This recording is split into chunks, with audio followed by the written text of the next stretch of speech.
Hola, soy el doctor Anselmo Flores Andrade y sean bienvenidos al programa Conversaciones con Perspectiva. El día de hoy conversaremos sobre el libro Politólogos, ¿para qué? Política y Ciencia Política en Uruguay, publicado por Editorial Taurus en agosto del 2024. La obra fue coordinada por Cecilia Rocha y Adolfo Garcé, nuestro invitado de hoy, y con quien conversaremos sobre el contenido de este magnífico libro. Yo lo tengo en Kindle, pero los interesados podrán también adquirirlo ya en su versión impresa.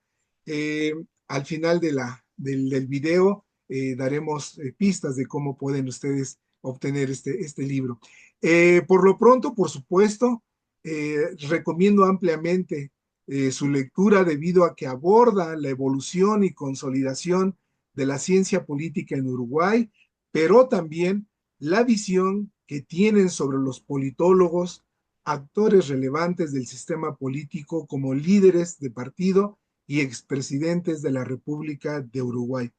Antes de darle la palabra al doctor Adolfo Garcé, permítanme decirles que es doctor en ciencia política por la Universidad de la República de Uruguay y actualmente es docente e investigador en el Instituto de Ciencia Política en la misma universidad.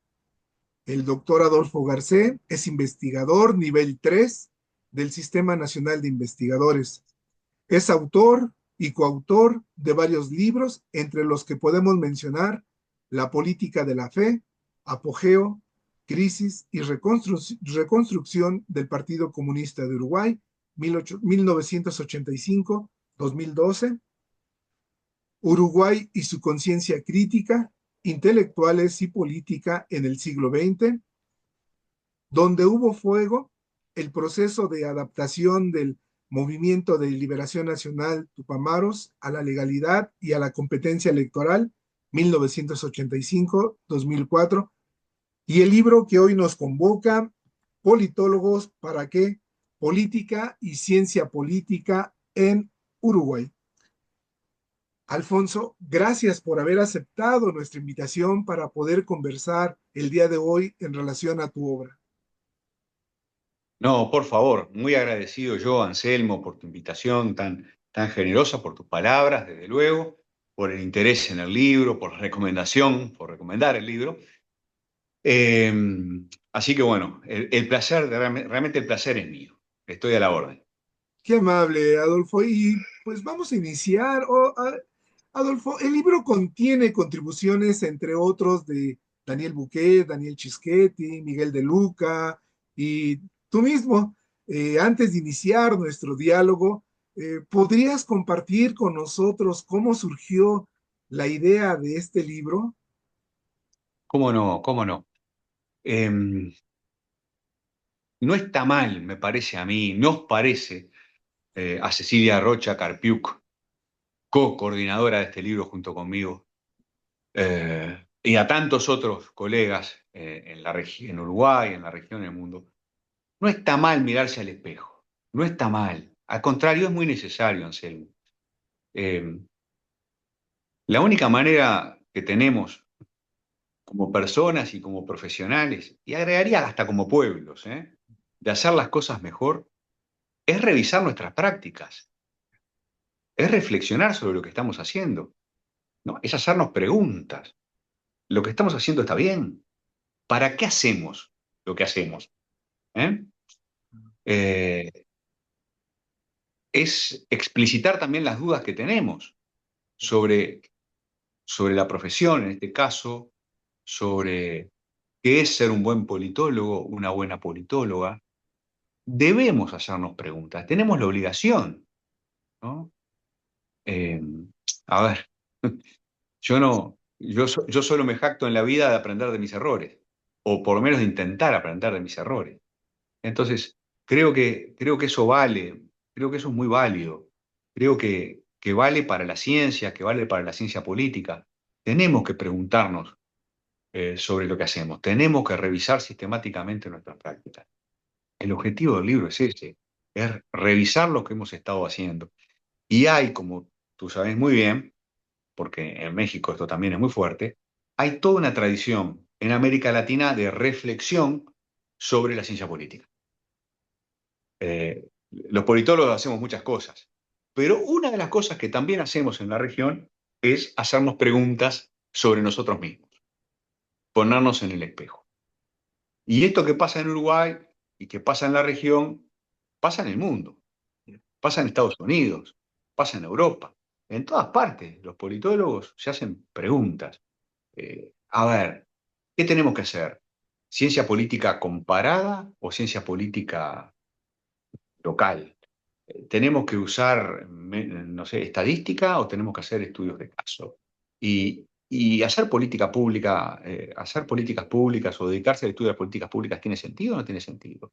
Y así nos hacemos muchísimas preguntas. Em, ¿Hay que publicar en inglés o hay que publicar en español? ¿A quién tiene que estar dirigida nuestra producción? Tiene que estar dirigida a los colegas que hacen ciencia política de punta y que se hacen preguntas teóricas parecidas a las nuestras en cualquier parte del mundo, que son probablemente un puñadito, que son probablemente muy pocos, o tenemos que escribir para los ciudadanos, para la ciudadanía, eh, en español, eh, ocupándonos de los problemas que nos conciernen inmediatamente, de los problemas políticos de nuestras democracias, de nuestras sociedades. Todas estas preguntas son muy importantes. Y en América Latina, en el mundo y también en Uruguay, estas preguntas resuenan, circulan por los pasillos de las universidades, circulan en los encuentros entre colegas, circulan en los congresos. Pero el libro es eso, el libro es continuar una tradición que en Uruguay ya tiene raíces profundas. Mirá, con Cecilia Rocha ya habíamos escrito en el año 2015, hace 10 años, habíamos escrito un artículo juntos para la revista de Ciencia Política de la Católica de Chile, que publica cada tanto, cada 5 años, si no me equivoco, cada 10 años. Cada 10 años publica un número monográfico dedicado a esto, dedicado al estado de la ciencia política en la región. El primero fue en el 2005 y yo escribí en el 2005 sobre Uruguay, en ese número monográfico sobre la ciencia política en Uruguay.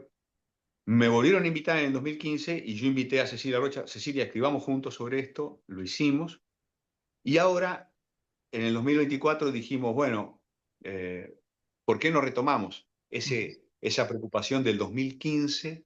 ¿Por qué no invitamos bueno, a colegas, a muchos colegas que están trabajando, tú mencionabas algunos, que están trabajando con nosotros en Uruguay, en ciencia política, y por qué no hacemos un libro que en el fondo no existe, porque hasta ahora no había ningún libro sobre la ciencia política uruguaya. Había artículos, muy buenos, muchos de ellos, sobre la ciencia política, sobre algunos aspectos de la ciencia política, pero no había un libro de referencia. Y con Cecilia dijimos, bueno, hagamos un libro que sea, bueno, que muestre el estado de la disciplina en el 2024. Claro. El libro, como tú decías, tiene una peculiaridad. El libro tiene dos grandes partes. Una primera parte, son 300 páginas, esta primera parte. 300 páginas escritas por muchos colegas, también por Cecilia y por mí, con 10 capítulos, con enfoques específicos de aspectos de la disciplina, ¿no?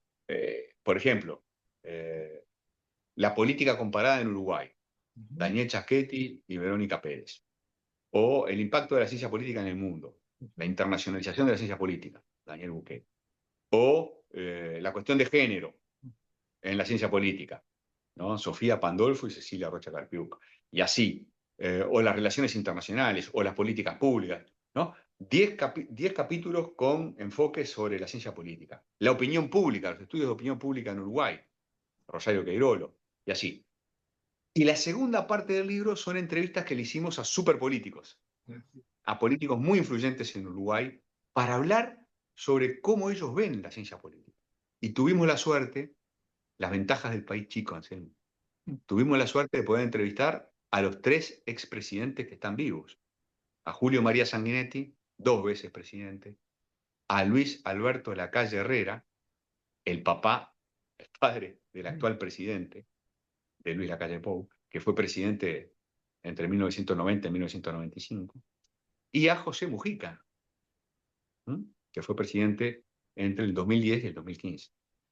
Además, pudimos entrevistar a dos dirigentes políticos muy importantes de otros dos partidos, Guido Manini Ríos de Cabildo Abierto y Pablo Mieres del Partido Independiente, para hablar sobre cómo nos ven ellos a nosotros, porque en el fondo, y con esto cierro, en el fondo nos parecía justo.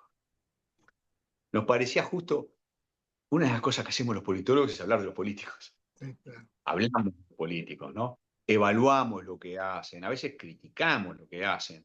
Entonces nos parecía justo darles el micrófono a ellos y decirle, bueno, a ver, ¿y ustedes? ¿Qué tienen para decirnos a nosotros? ¿Qué piensan de nosotros? ¿Lo que hacemos sirve para algo? ¿No sirve? ¿Les importa lo que hacemos? ¿Somos creíbles? ¿Somos creíbles? Mm. Cuando nosotros decimos que lo que decimos lo decimos desde la evidencia empírica y desde la teoría, y no, eventualmente, desde alguna simpatía político-partidaria, ¿los creen? ¿Creen en la neutralidad del politólogo? ¿En la capacidad del politólogo de tomar distancia eventualmente de sus preferencias?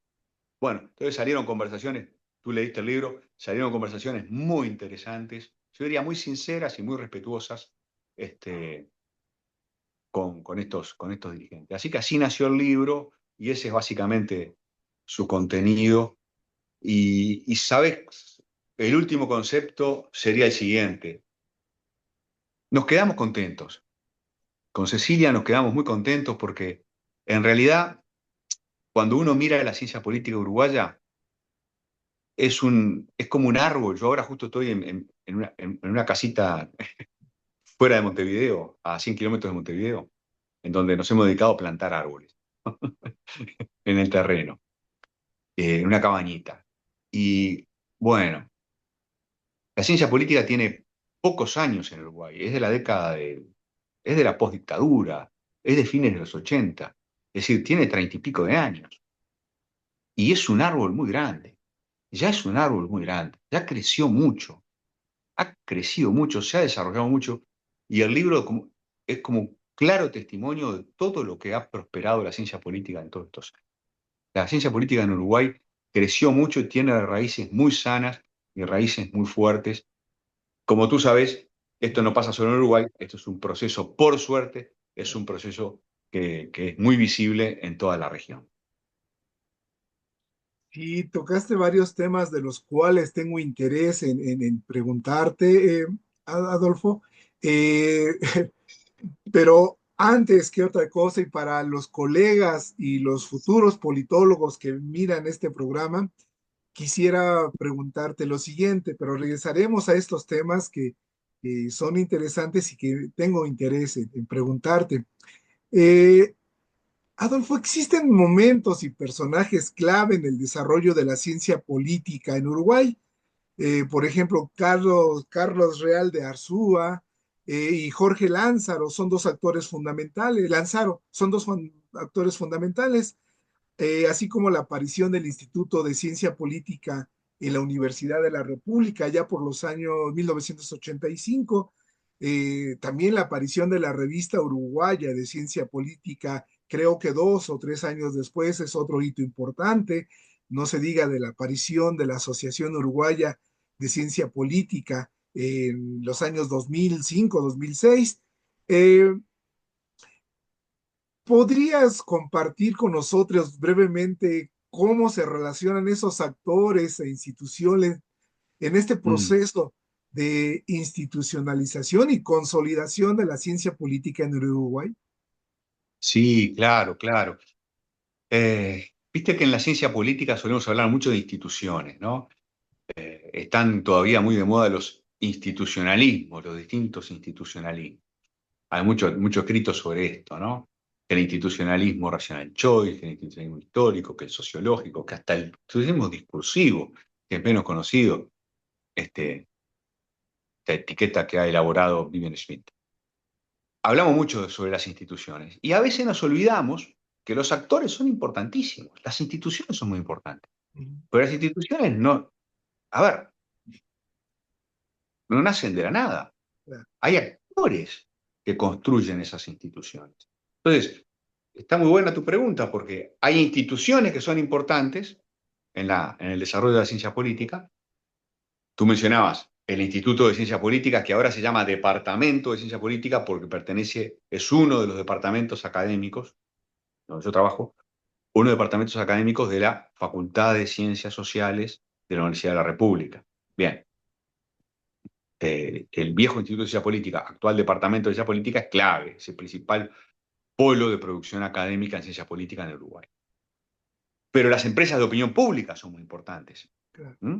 Eh, Uruguay tiene empresas encuestadoras muy potentes y muy profesionales que han hecho muy bien su trabajo desde fines de los 80 y que han hecho conocer la profesión por el gran público. El público uruguayo conoció la ciencia política gracias a algunas empresas encuestadoras como Cifra o como Factum o como Equipos Consultores, la primera de todas, o ahora más recientemente Opción o antes, hace 20 años, Grupo Radar, en fin, 5 o 6 muy importantes.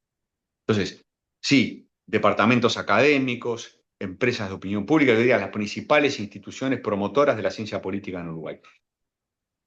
Pero estas empresas y estos departamentos académicos no salieron de la nada, fueron creados por personas, Claro. ¿no? Hubo liderazgos. Eh, en la ciencia política norteamericana, ¿no? Se habla mucho de leadership.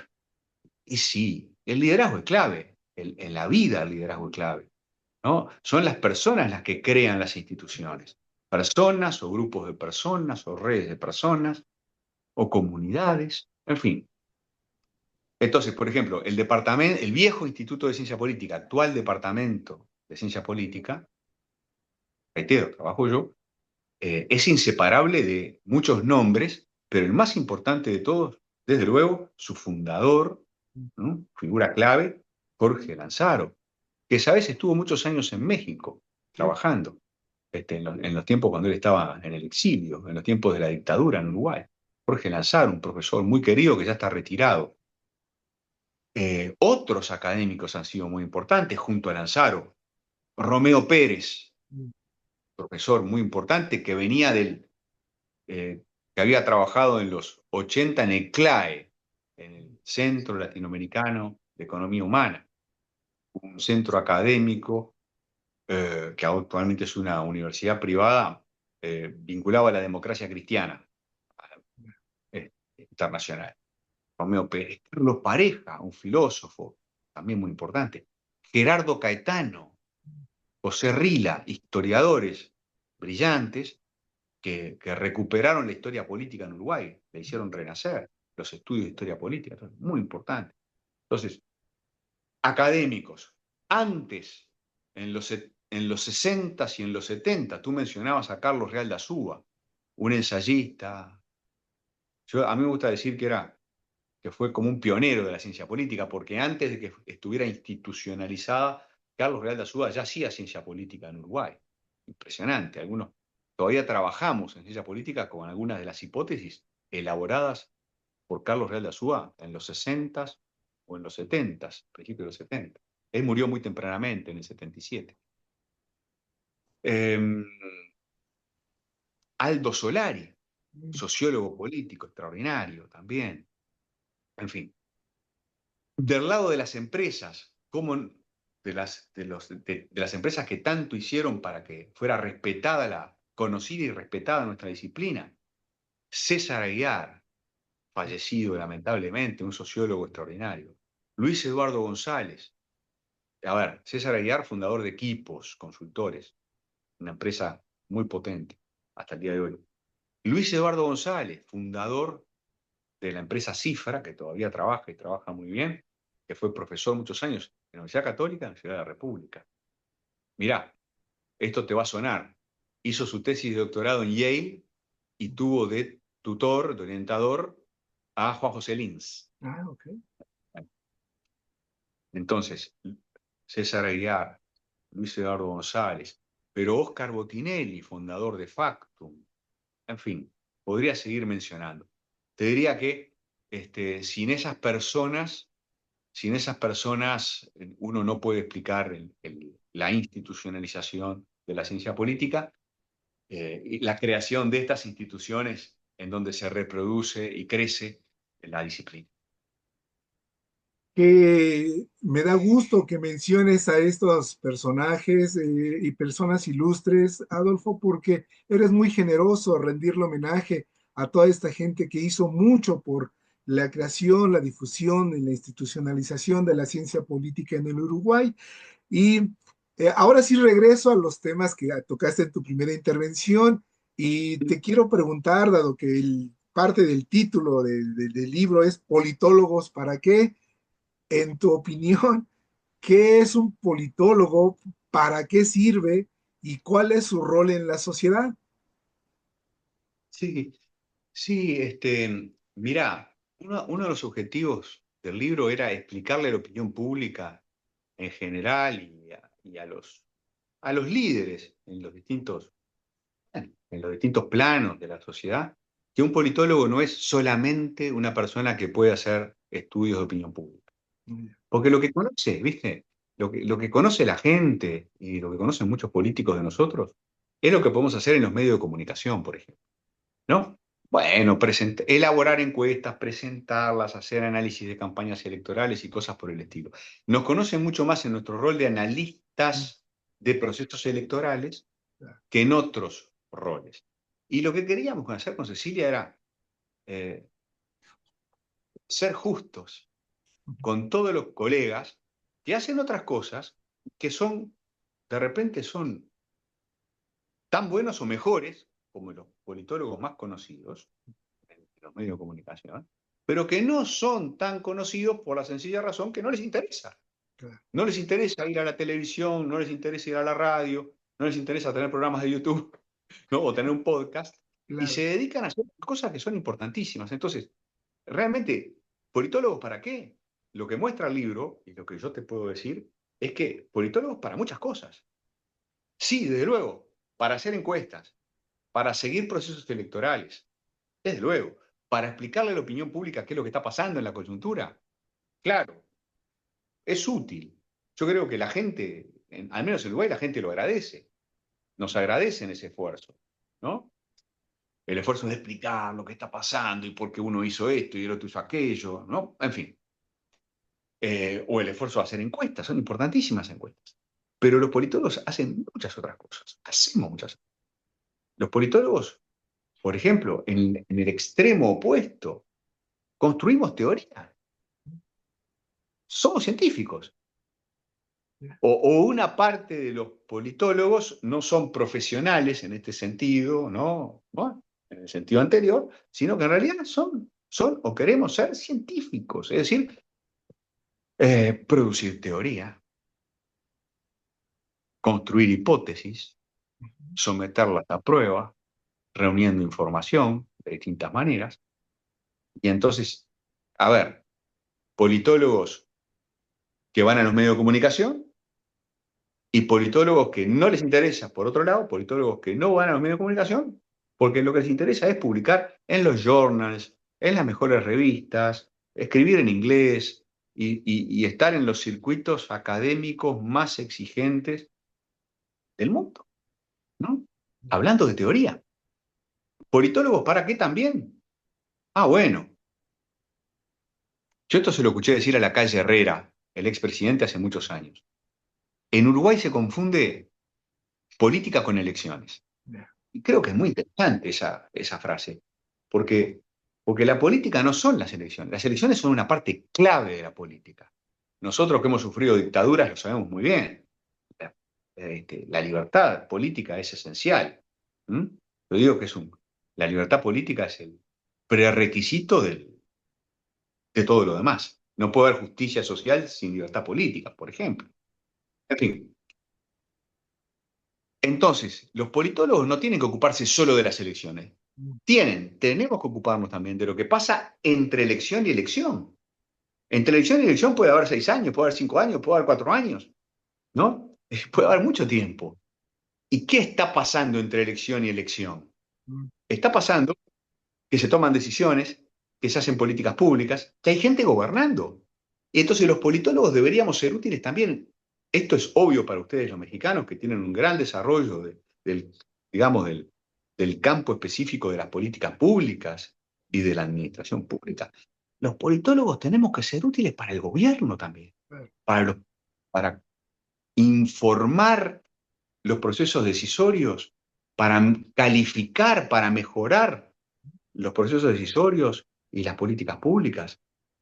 Es decir, eh, a ver, en las elecciones lo que elegimos son gobernantes. Ese es el sentido de las elecciones, elegir gobernantes, ¿no? Es clave lo que pasa entre elección y elección.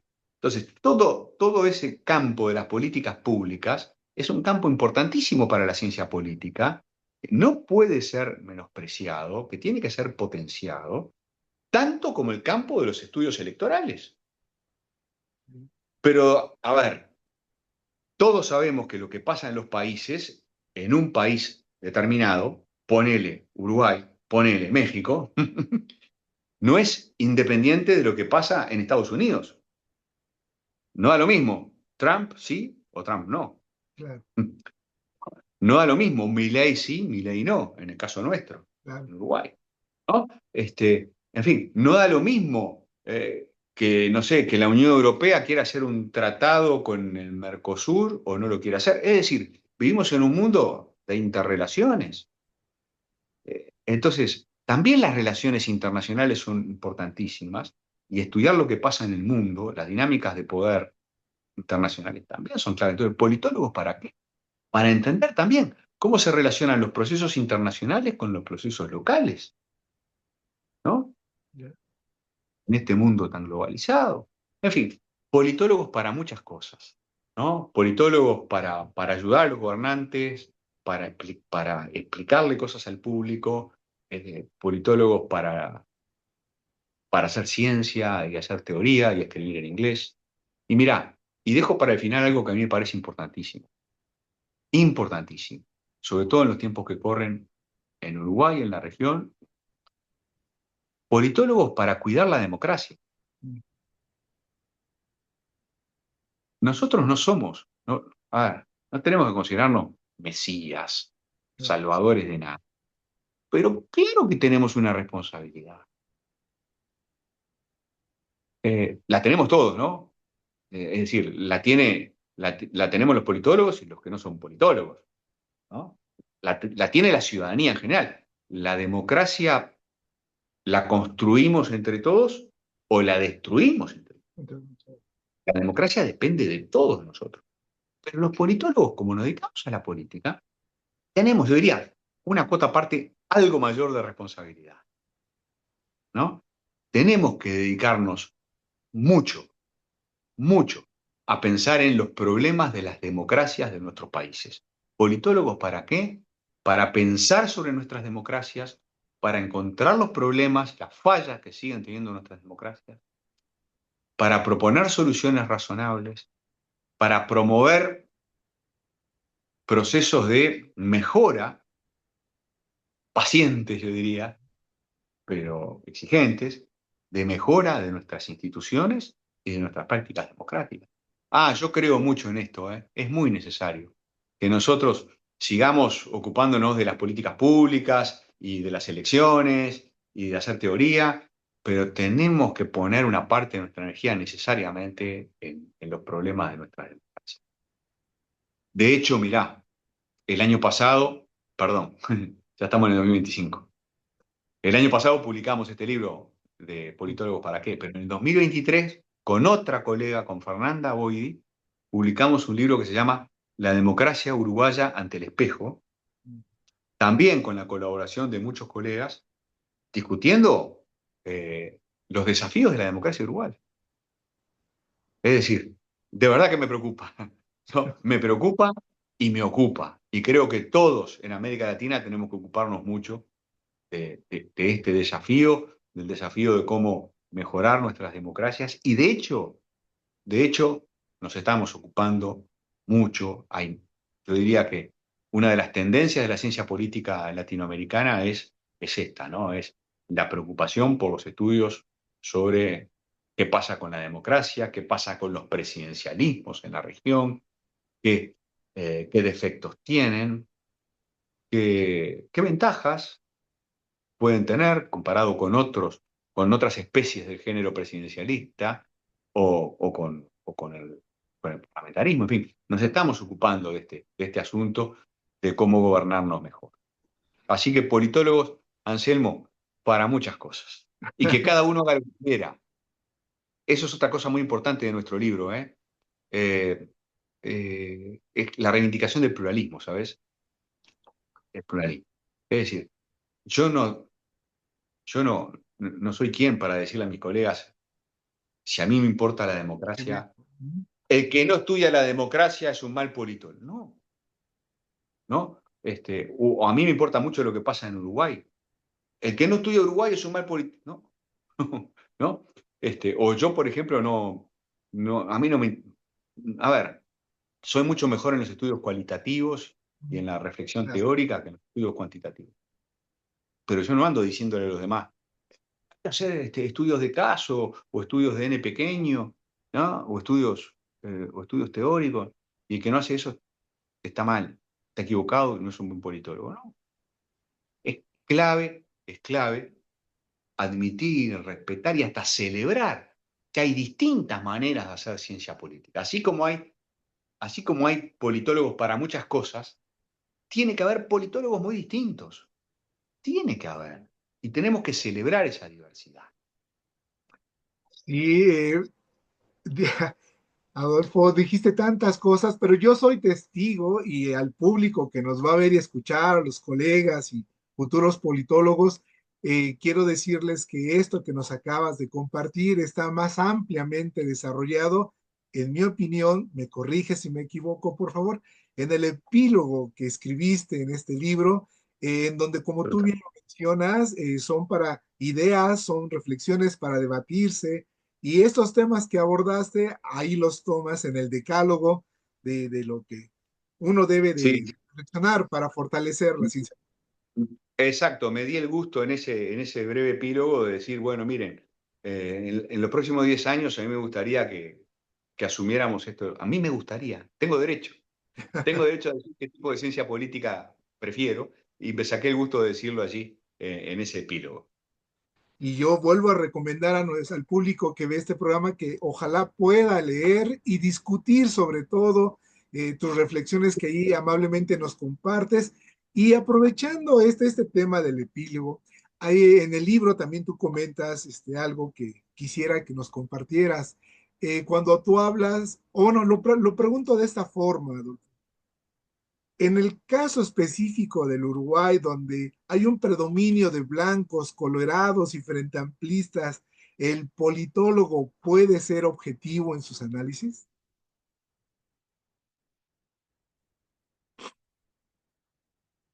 Discutimos entre nosotros. Discutimos muchas cosas en Uruguay entre los profesionales de la ciencia política. Y este es un punto clave. Mira, cuando le preguntamos esto a los políticos nos dijeron que no. Los políticos uruguayos piensan así, piensan que nosotros no somos objetivos, que no podemos separarnos de la eventual camiseta. Digo eventual camiseta porque hay algunos politólogos que se reconocen como simpatizantes de cierto partido y otros politólogos que no nos reconocemos como simpatizantes o como adherentes de ningún partido. Y yo creo que las dos posiciones valen. Cada cual elige la que quiere. Lo importante es que los políticos no nos creen mucho. No, ustedes, se les nota la camiseta. Eso es lo que nos dicen los políticos.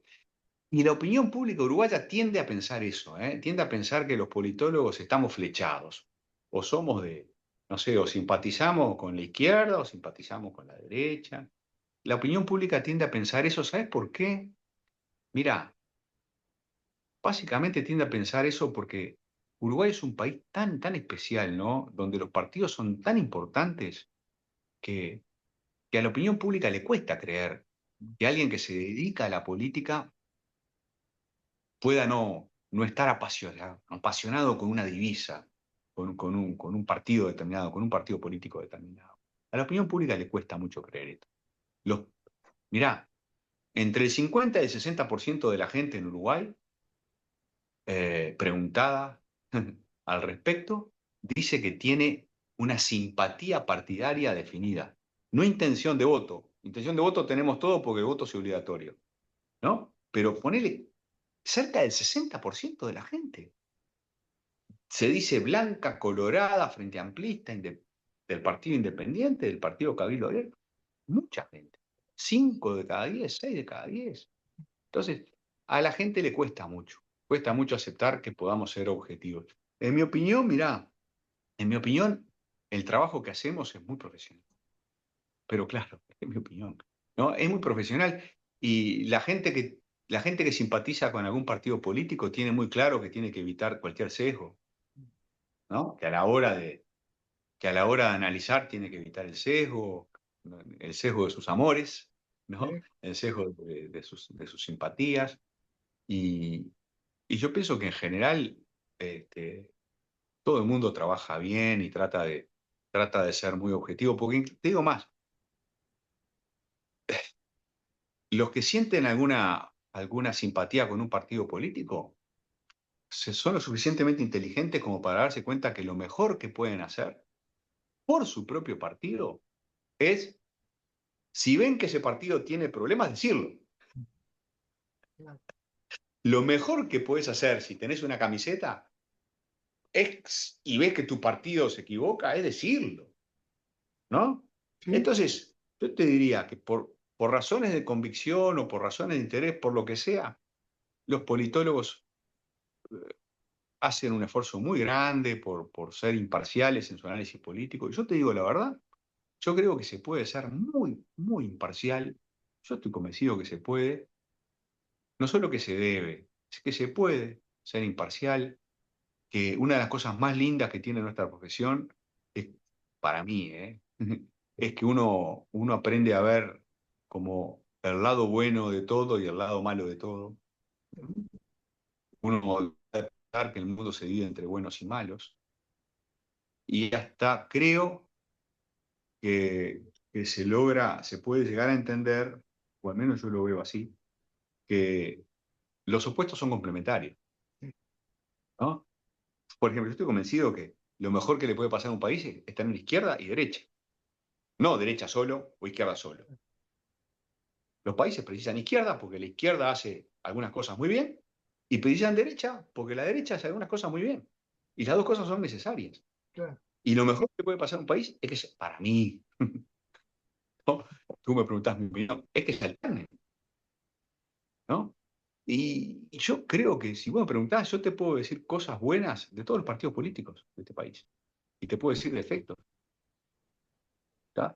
Ahora acaba de ganar el Frente Amplio. El Frente Amplio hay cosas, eh, hay promesas lindas con las que el Frente Amplio va a poder lidiar razonablemente bien. Y va a tener otros problemas. Claro. Y la coalición esta que se está yendo, que es una coalición de centro-derecha, bueno, tuvo sus luces y tuvo sus sombras.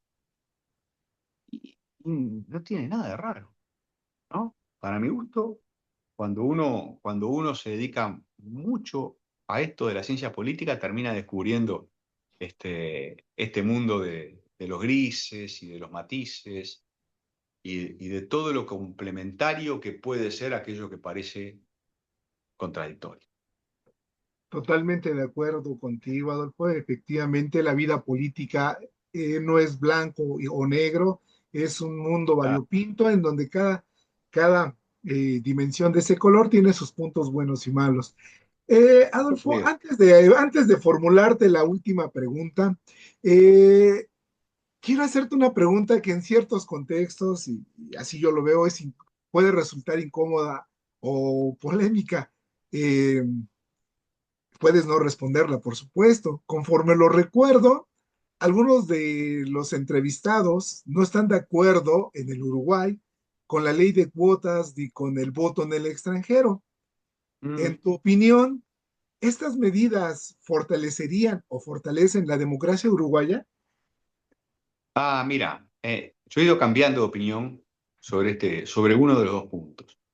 Por ejemplo, al principio yo no era favorable a las cuotas y gracias a la presencia de algunas compañeras, colegas en el Departamento de Ciencia Política, terminé concluyendo que sí, que la cuota de género es necesaria, porque mirá, en Uruguay hay muy pocas legisladoras mujeres, muy pocas, muy pocas.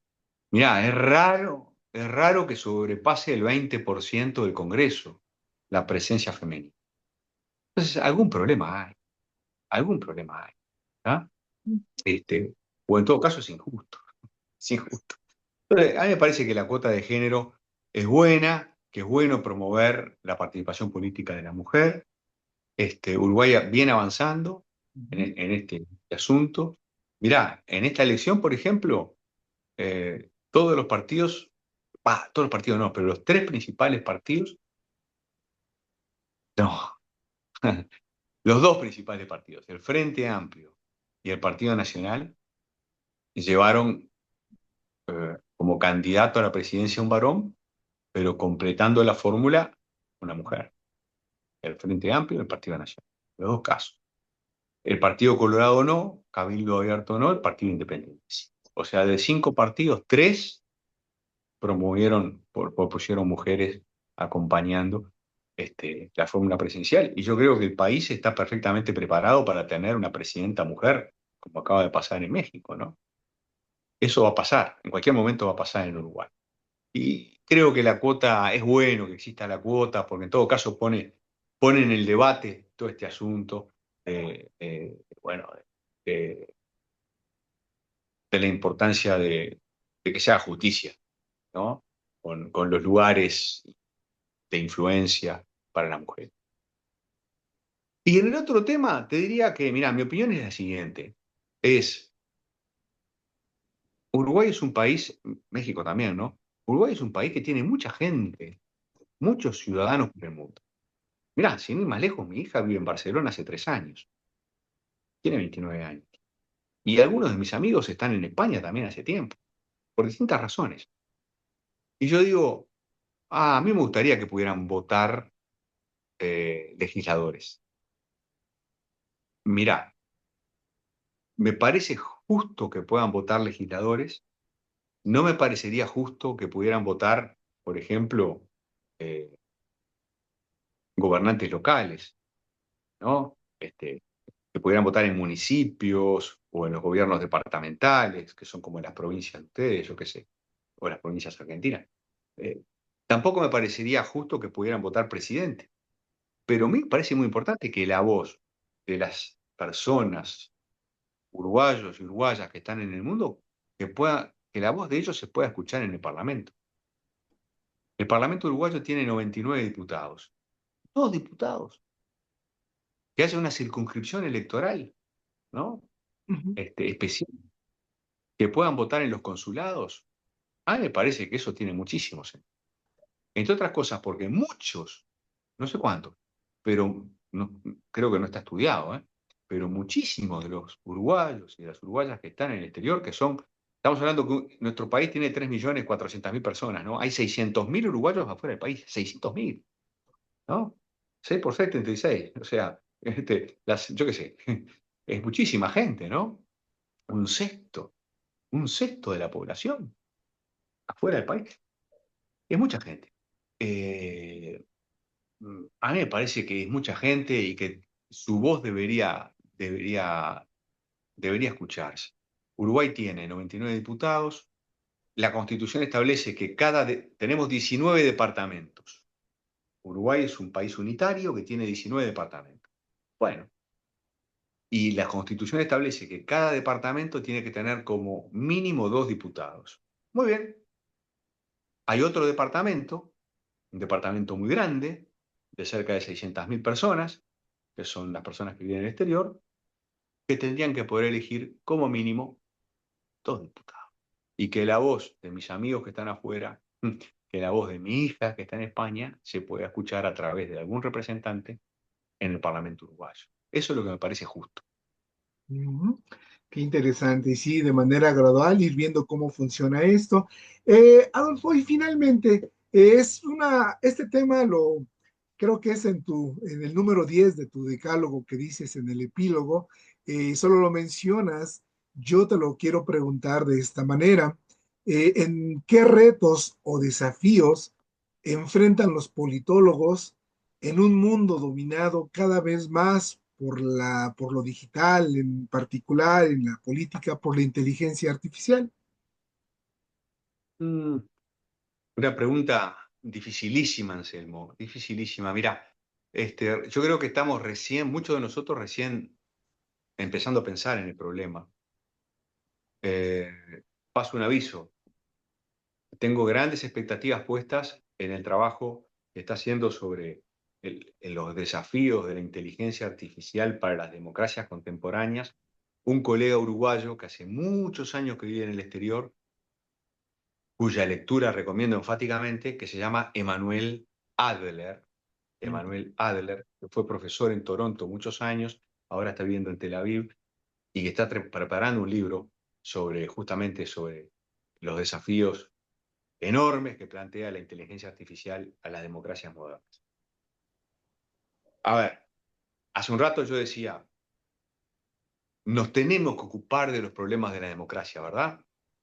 Nos tenemos que ocupar de muchas cosas, pero una de las cosas en las que no deberíamos estar ausentes es esta, ¿no? La reflexión sobre la democracia. Y la inteligencia artificial, como tú muy bien decís, nos plantea retos muy grandes. Le plantea retos muy grandes a la democracia, ¿no? Viste que hay enormes discusiones, ¿no? En Estados Unidos acerca de hasta qué punto la inteligencia artificial puede contribuir, facilitar a que se manipulen elecciones. Entonces, ahí tenemos una agenda de investigación gigantesca, ¿no?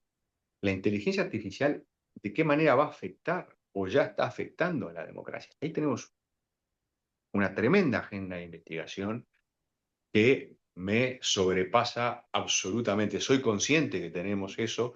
Sé que un colega nuestro está escribiendo. Hay mucho escrito en los últimos años sobre esto. Perdón que Pero ahí te, tenemos. perdón, perdón que te interrumpa, Adolfo. Y efectivamente, la desinformación, algunos partidos extremistas utilizan Claro. los bots de desinformación para, no sé, ese es también cómo los politólogos podríamos. Mirá, mirá, en Uruguay no ha pasado, ¿eh? En las últimas dos elecciones, la inteligencia artificial no jugó un papel importante, en ningún caso. Fueron elecciones del siglo XX, no del siglo XXI, en ese Sí. sentido. Pero en muchas partes sabemos que ocurre. Yo creo que cuanto más fuerte un sistema de partidos y cuanto más sabio un sistema político, menos espacio hay para que se desvirtúe, para que se desvirtúe el proceso electoral, para que se manipule a la opinión pública de esta manera. Y como Uruguay es una democracia potente, con partidos fuertes, con una ciudadanía bastante exigente, ¿no? Por ahora no ha pasado. Pero la amenaza está, el riesgo está eh, en todo el mundo, está pasando y también puede pasar en Uruguay. Entonces ahí tenemos una agenda de investigación importante, todo lo que es la lucha contra la manipulación de la información, la segmentación de la información, las noticias falsas, los videos falsos, todo eso que contamina el debate público. Mirá, yo a veces cuando lo tengo que explicar en la opinión pública lo digo así. eh, Nos hemos vuelto crecientemente conscientes respecto a la necesidad de tener un medio ambiente sano, sin contaminación, ¿verdad? No contaminemos los ríos, no contaminemos el aire, ustedes en México lo saben, conocen este problema, no contaminemos el océano, el plástico, el petróleo. A mí me gusta decir, no contaminemos el debate público, Claro. no contaminemos el debate público. Así como la única manera de tener ciudades limpias es que cada ciudadano limpie su vereda, Sí, sí, ¿no? Este, la manera de tener un sistema político sano y descontaminado es que cada uno de nosotros en su espacio eh, luche por tener un debate público descontaminado, limpio, clean, limpio, ¿no? Entonces toda la ciudadanía tiene cosas para hacer y nosotros Los politólogos, sí, nos tenemos que ocupar especialmente de esto, tenemos que ocuparnos. Te diría que también la inteligencia artificial nos plantea, mira, genera algunas oportunidades para la investigación, desde luego.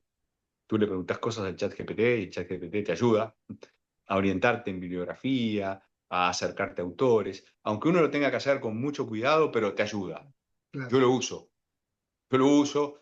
con cuidado, pero lo uso. Entonces nos genera algunas oportunidades eh, y nos genera algunos desafíos como docentes, ¿viste? Porque yo también se lo digo todo el tiempo a los estudiantes, no hay manera de que ustedes sean buenos profesionales si no aprenden a escribir. Entonces, eh, no se descansen en el chat GPT. No le pidan al chat GPT que escriba lo que tienen que escribir ustedes. Ustedes tienen que aprender a escribir. Entonces, ahí también, como profesores, tenemos un desafío muy importante, ¿no? Que es el de evitar que la tecnología y que la inteligencia artificial se transforme en un obstáculo para la formación de buenos académicos y de buenos profesionales, ¿no? Y eso, bueno, es cuestión de hablarlo y explicarlo una y mil veces en las clases. Entonces, sí, la inteligencia artificial es increíble las cosas que están pasando, ¿no? Son asombrosas las cosas que están pasando. Es una enorme oportunidad para la humanidad en muchos sentidos, pero también tiene su costado riesgoso para la democracia, tiene su costado riesgoso para la formación académica y la formación de los futuros profesionales. Y la convivencia Hasta ahí. entre nosotros y la convivencia como comunidad.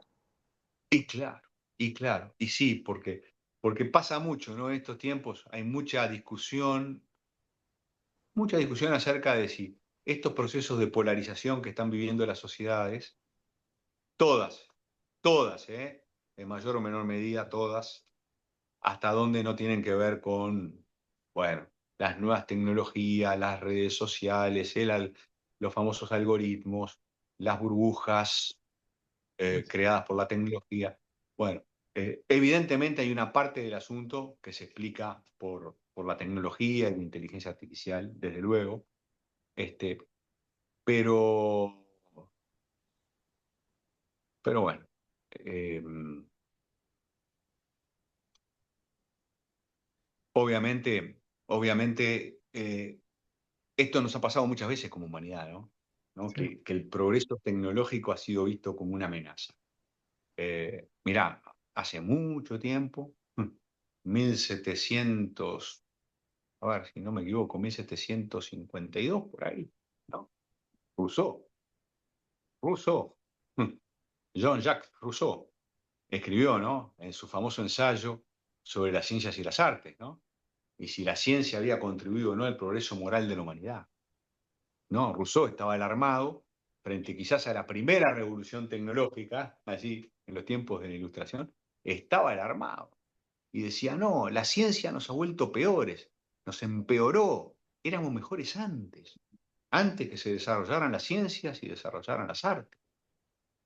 Bueno, el tiempo demostró que no era tan así y que el desarrollo de las ciencias y las artes podrá generar desafíos, pero no necesariamente nos empobrece como, como civilización. Como siempre, ojos bien abiertos.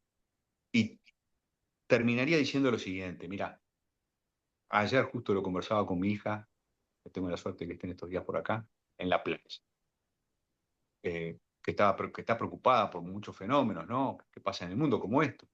Y yo le decía, mira, Carlos Baferreira, el filósofo más importante que tuvo Uruguay, un filósofo que escribió lo mejor de su obra entre 1900 y quizás 1930, o sea, hace más de 100 años, decía en algún ensayo, decía, la sensación de crisis solo ha faltado en sociedades declinantes o estagnantes. Es decir, que tengamos la sensación de crisis es la prueba más contundente de que estamos bien, ¿no? La sensación de crisis son glóbulos blancos, es sistema inmunológico, ¿no? Entonces, que estemos alarmados ante este fenómeno de la inteligencia artificial solo es el testimonio de la salud de la humanidad. ¿no? De la salud de nuestra civilización, ¿no? Estamos alarmados porque hay razones para alarmarse, pero porque estamos alarmados, vamos a aprender a manejarlo. Adolfo, me encantaría seguir conversando y escuchando tus interesantes reflexiones, pero ya sabes que tenemos un tiempo y suscribo totalmente todo lo que has comentado en este tema de la inteligencia artificial. Y solo me resta decir, soy el doctor Anselmo Flores Andrade y fue un placer haber conversado con el doctor Adolfo Garcé, docente e investigador en el Instituto de Ciencia Política en la República de Uruguay.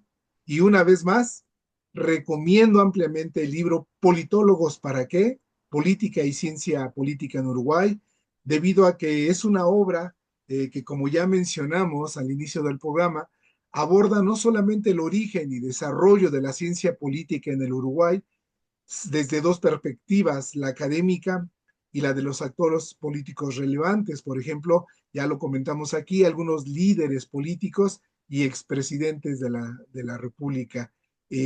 Una vez más, también les recomiendo la lectura del epílogo, que es de la autoría del doctor Adolfo Garcé, donde presenta un decálogo de lo que pudiese ser la ciencia política en Uruguay. Gracias, Alfonso. Adolfo, perdón, Adolfo, y hasta la próxima emisión. Bueno, muchísimas gracias a ti nuevamente y bueno, un saludo.